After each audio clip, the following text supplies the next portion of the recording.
Alright, I think it's time to consolidate my little to-do list onto the last page so I don't have to go back as far. But there's a few things that I want to do today.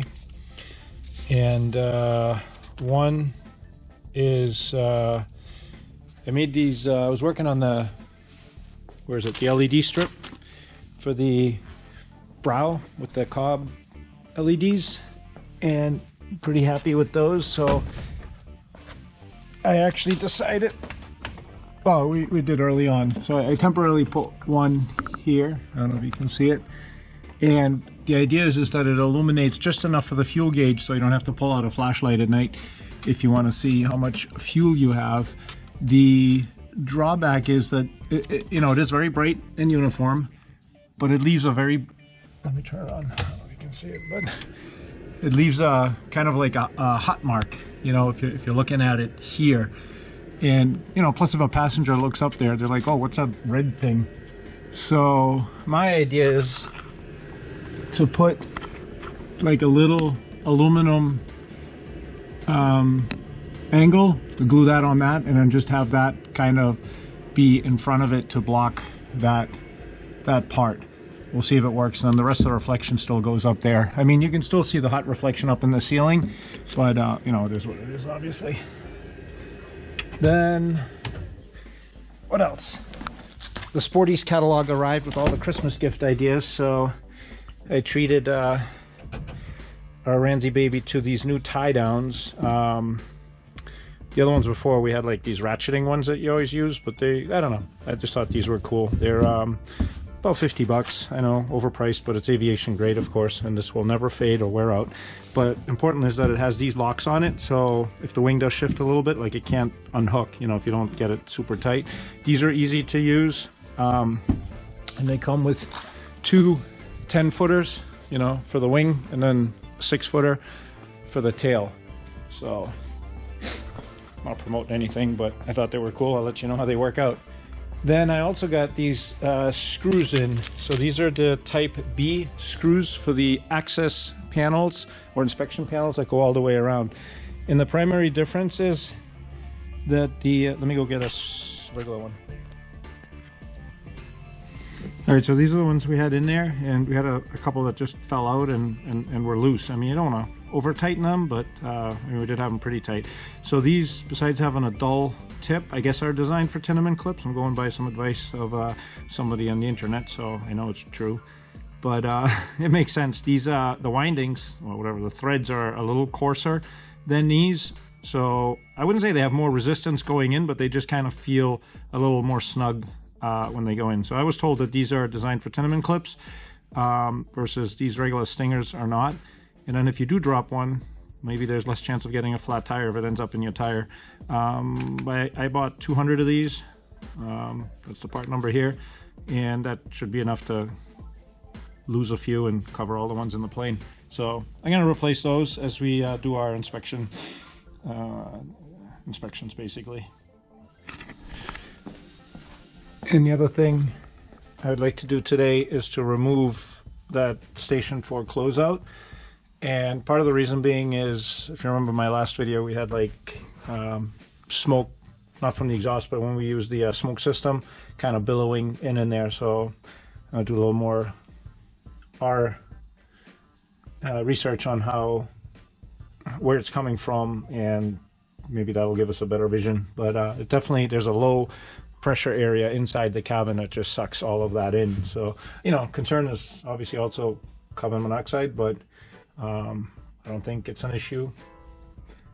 But would like to address that so we don't have a cabin full of smoke every time we fly with smoke.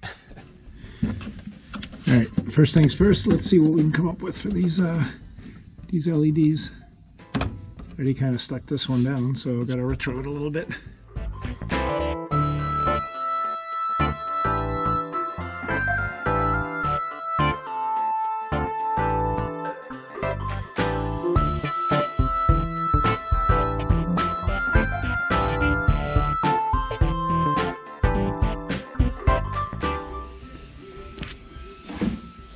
Alrighty, here's what I came up with. This is what I had before.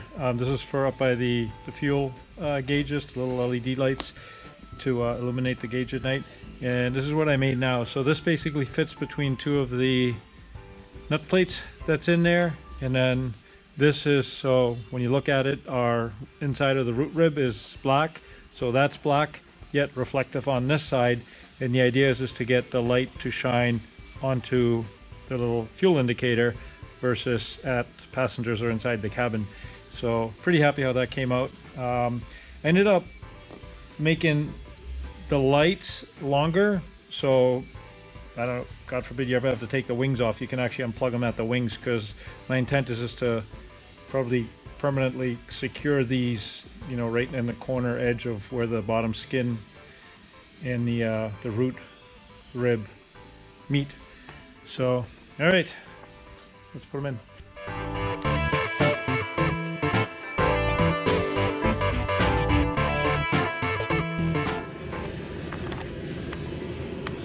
All right, there it is in the dark.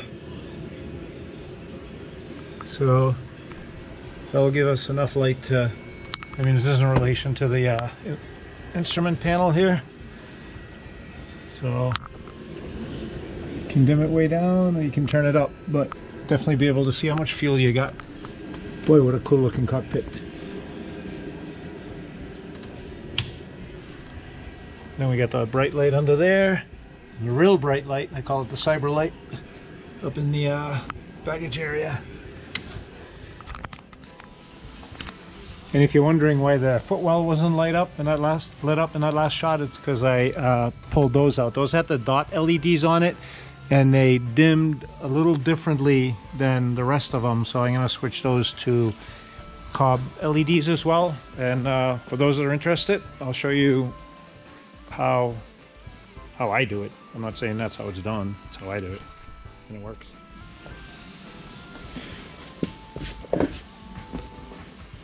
Alright, I'm cheating a little bit because I'm going to take the cable off of the old one. Yeah, the stuff, there's the VHB tape. That's in there pretty good. So what I'm going to do is I'm going to cut this because the plug is already cut to length and everything, and then solder it onto this strip.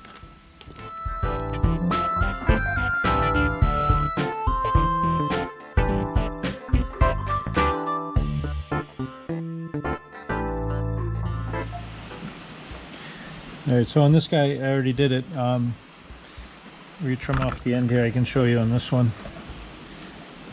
What I do is, you see these little copper things? We gotta pay attention. One says 12 volts, one says negative. That's pretty obvious. And I take a razor blade, kind of just cut it across there so it's flush. Don't cut it off. And then you scrape off the entire, including the orange part or whatever color you got.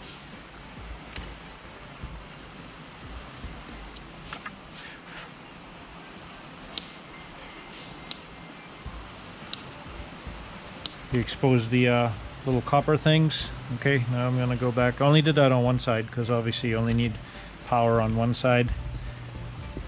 And I use a low wattage soldering iron. Let's just make sure that these are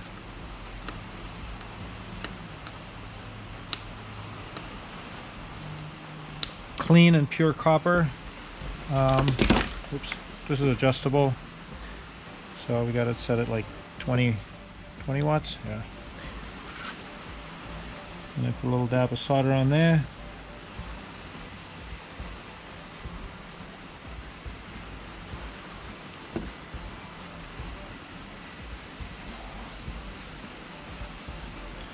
All right. Then this is the old harness, so you saw me strip that back. I did put a piece of heat shrink over it, and you'll see that heat shrink will cover the expando or the braided sleeving, whatever you want to call it, and also the end of this little LED strip, so it's kind of like a strain relief. So throw some solder on these.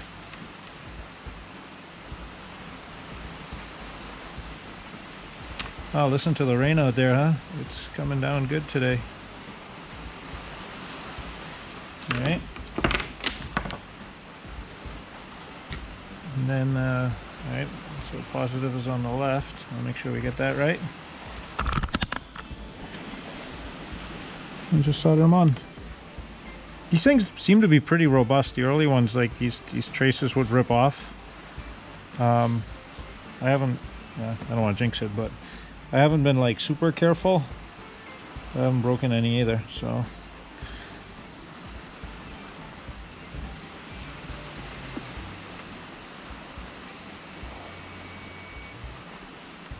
All right.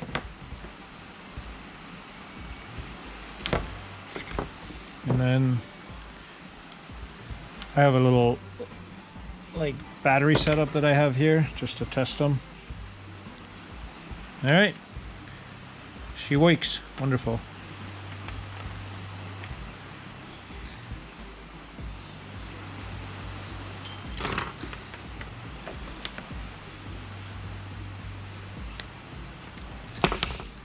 And here's the heat shrink.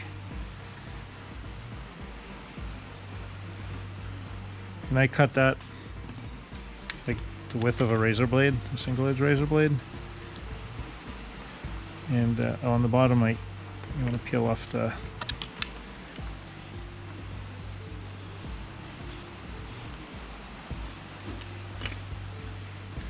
double-sided tape.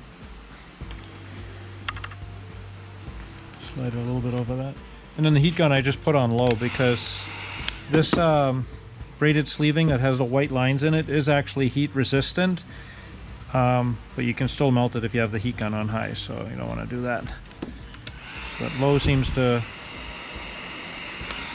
melt the heat shrink pretty good without melting the sleeving.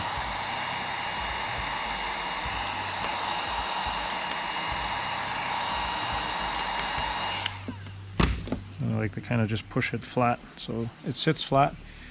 And then I take another piece of heat shrink, cut it a razor blade's width, but this one I cut in half and I put it over the other end just so there's no chance that these little copper terminals, which obviously you cut, in case you don't know, you can cut these at the middle of each of these copper terminals so you can make it as long as you want.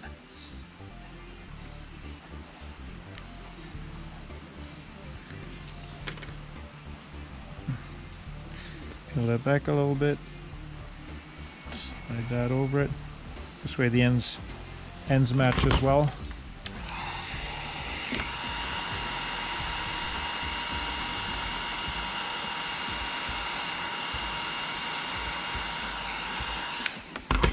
Again, I kind of squeeze it flat.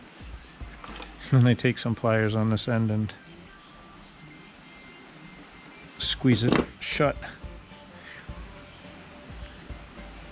Trim it off. And it looks like something legit. Alright, that's how I make my LEDs.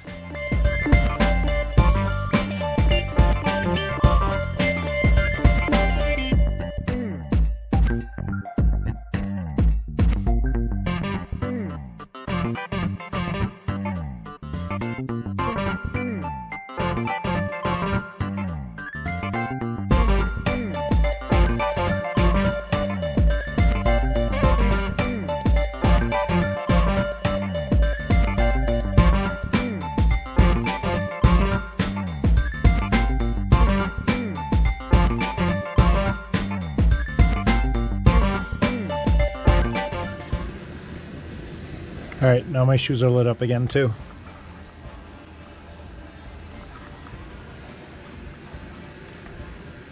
Yeah, I really like this. I think it's a nice nice even balance. See myself driving like this at night. You can see, get your pockets underneath here. You can see the fuel. No distraction, nothing burning on your eyes other than these switches. We're going to put a resistor on it to make them like that.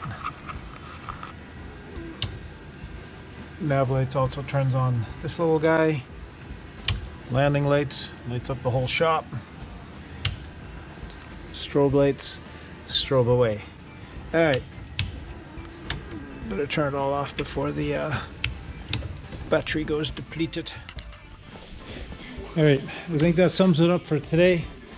And shut the radio off. We are heading home, right?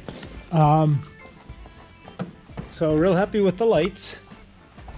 That's awesome. I also took out the Station 4 closeout because we are actually hopefully gonna maybe fly this weekend, and this will give us a better vision of where that smoke is penetrating.